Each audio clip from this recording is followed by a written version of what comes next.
মেজাজ কিছুটা নরম হয়ে গেল। সর্বশেষ দিন তিনি ডিউটি করতে গেলেন, সব ছাগলগুলোরে খোয়ারে ভরলেন, একটারে ছাড়াইটা দিছে দৌড়, ছাগলও দৌড়, নবীও দৌড়। অনেক দূর যাওয়ার পরে ছাগলটারে খপ করে ধরেছে। এবার মনে খুব ইচ্ছা জাগতেছে মাথার উপর থেকে ধপাস করে আছাড় মারবে, কিন্তু আছাড় মারলে ডিউটির টাইম আরো বেড়ে যাবে, যেরকম ঠিক কিনা।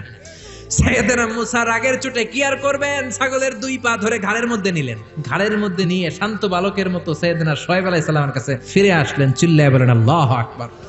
এজন্য সব নবী ছিল রাইল গানাম, ছাগল চড়াতেন। এই দুনিয়ার এমন কোন নবী নাই যেই নবীরে দিয়ে আল্লাহ ছাগল চড়ায় নাই, কারণ ছাগল সবচেয়ে টেরা জাতি। আবার মানুষের মধ্যেও কিছু টেরা মানুষ আছে না নাই? সোজাটা বোঝে না, বাঁকাটা, ভালোটা বোঝে না, মন্দটা, হকের কথা বলে না, শয়তানের দিকে দৌড়ায়, এরকম আছে না নাই? এজন্য আল্লাহ চাইলেন ছাগলকে আগে মানুষ করো, ছাগলগুলোরে ভালো করো, তখন মানুষগুলোকে ভালোভাবে মানুষ করতে পারবে, কোন ঠিক কিনা?